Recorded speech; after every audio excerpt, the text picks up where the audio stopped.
Yeah, he's been tidy the first few spells, hasn't he, Naki Wells, with his link-up playing just there.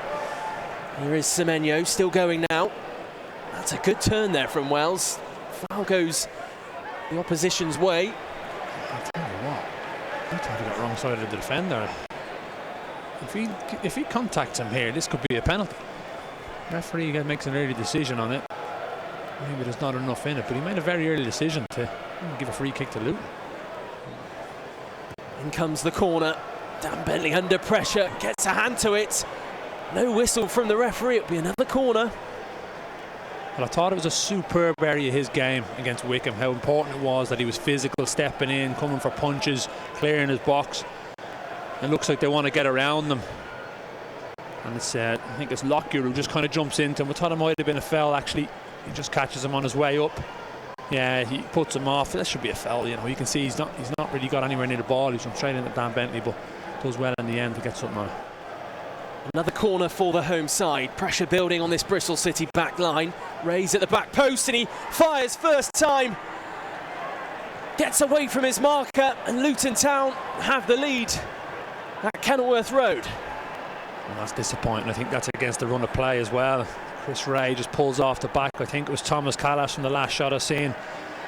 Goes for the header, misses it, and in fairness to Chris Ray, it's a good finish, meets it well. Gives Dan Bentley no chance at all. See Thomas Callas at the back post. And Chris Ray, where does he come from? Is he unmarked in the box? Bristol City will have to come from behind to get anything out of this game. Ray with a really tidy finish and he's delighted there. Here is Wells. What can Bristol City build? Semenyo is in acres of space. Can he take on Norrington Davies? Still Semenyo on target. Bristol City striker, and he had to force a save from Sluga.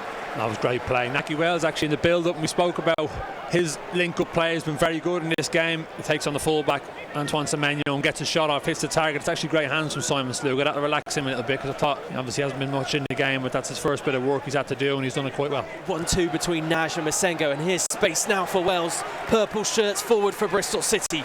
Wells cuts inside. Calls for a corner from the referee. Should he have got the pass away there? Well, Matthew Pearson again, he's just been drawn out of that position and he's leaving Tom Lockyer. I definitely think that's an area we can attack more. I know Masengo's causing all sorts of problems, not actually on the ball, but just who marks him. And Pearson doesn't know whether to go or not, and he goes, leaves a big, huge gap. Naki Wells fills that gap with that run. 31 minutes gone here in this final Robins TV show of 2020. Bristol City still behind, thanks to that Glenn Ray goal from the corner. They're growing back into this game. Semenyo again. First touch was perfect. In from Hunt. Martin's there, off the crossbar, and behind for a corner to Bristol City. What great play. Brilliant play. Detail in the pass and really zipping it around the pitch, and great little ball from Backinson, who breaks a line, gets it out wide then to Jack Hunt, and definitely I think they've seen from the game against Wickham, let's give this big man some delivery, let's get some good crosses in the box. And proof there of how dangerous Jack Hunt's delivery can be. That's loose from Backinson, and Bristol City are exposed. It's Harry Cornick, he's got Collins inside to double Luton's tally. What a save. Dan Bentley, Bristol City saviour. Here's Mpanzu. Danger isn't over. Bristol City breathe a sigh of relief. Jack Hunt puts a great delivery into Luton Town's box. Unfortunately, no one gets across the defender, and then suddenly a turnover and you're defending your goal, and Dan Bentley does superbly well. Stands up. James Collins is waiting for the goalkeeper to go down. He's just slightly waiting for anything. Doesn't, and stand there. And Dan Bentley shows all his experience and form that he has been in since the start of the season. Superb stop. Very, very important as well. I mean, you're going 2-0 down is a big hill to climb. At 1-0, as we spoke about, one goal can really change the game for you. Get yourself back into it. You see him stand up here, just stand. Closes the distance as well between him and the striker. Just he's a body to beat. So then James Collins kind of.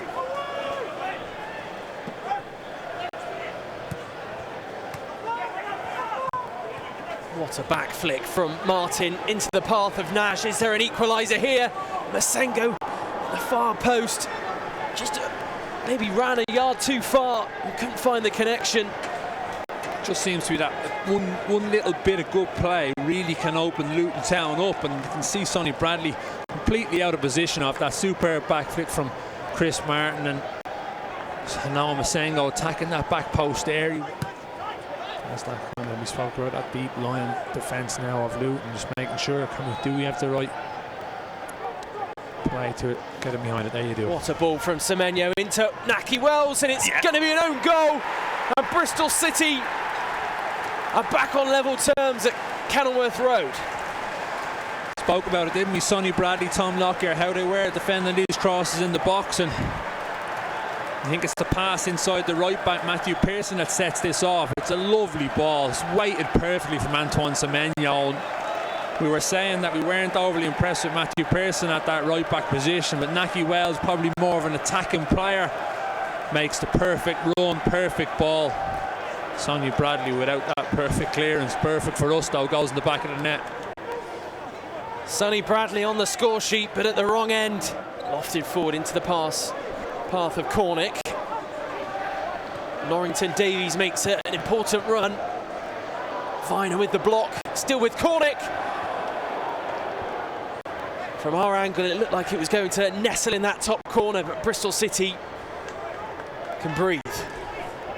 Yeah, that's what I was thinking. This is the way he's shaped this. It just looked like that. That's a hair's breadth away from that outside post, isn't it? Finding a target, but it comes off the back of a really good chance we've just had. It seems to be a feature display of this game, doesn't it? A quarter of this game remaining at Kenilworth Road. It makes for a really entertaining finish. Both sides want to win this. Luton on the attack, and it's in out of nowhere, and it's Dewsbury Hall with a stunning strike. It goes beyond Dan Bentley, and Bristol City, for all their work to get back level, find themselves back behind. Yeah, it's like a direct ball. I don't know, as Thomas Callas kind of misses his clearance initially, and then Turley Backington picks the ball up. He tries to find Antoine Semenyo, doesn't. And Dewsbury Hall on the edge of the box just finds himself a chance to have a shot off unopposed and finds the corner. I thought Dan Bentley just loses his foot and does his slip, does that standing leg that he has, his left leg on this occasion. Doesn't really get much purchase for a push or a bit of power. And it's kind of a weak dive in the end, doesn't it? I think it's Rowe into the box. Jeju arriving, falls for Wells. Backinson with the shots. Into Semenyo. Drags it back, and at the near post with Jeju and Wells. They can't steer it goal bound. That's really good play, isn't it? Initially you can see it right under the camera angle, the play, how it develops one side and Backinson then gets it switched out to the left hand side, get themselves that cross in the box, and you can see both strikers making the same run. Do to kind of impede each other's run, but really good play, and it's elements of that we've seen all night.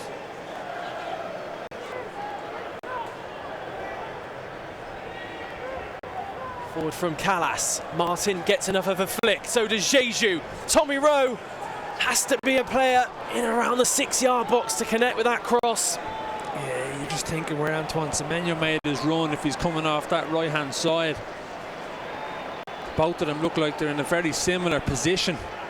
You know, someone may be attacking that back post. We all heard about Pomo. Sam Bell's made a great run to that near. Someone just